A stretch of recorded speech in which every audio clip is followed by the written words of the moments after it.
trabaho guys, release of wheel cylinder.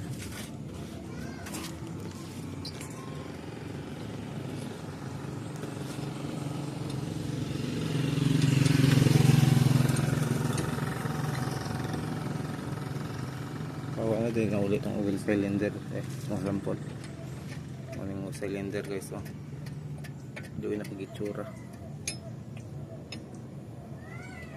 lisa na bago.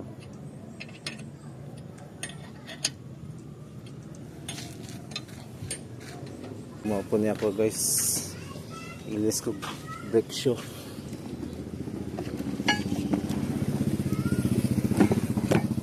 Isan to brake shoe, pero wala na akong brake shoe guys, luin na kayo. Isa na brake shoe, apil pikas ilisan, at wheel cylinder ano ilisan no. Pati atubangan bong baklaso na po na ako to.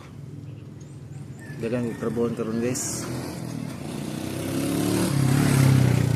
Ano itong carbon karon para maintenance sa itong pag ano bago nga wheel brake cylinder,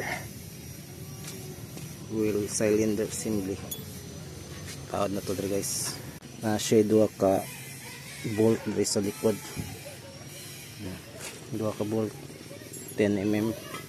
Wheel adjuster guys, limpyuhan gyud niya ni para di mo magbalik balik og baklas na ni dre ka mag-adjust og brake shoe para mo sa ka yung brake shoe. Nataon pong bagong brake shoe guys, bagong cylinder. Gibutangan ako hold on kit guys.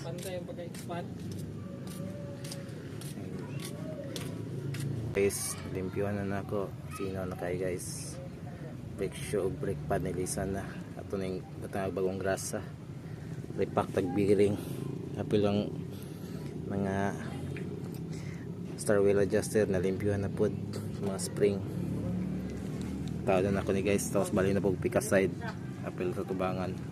Baklas ni tanan. Para good sa tong brake.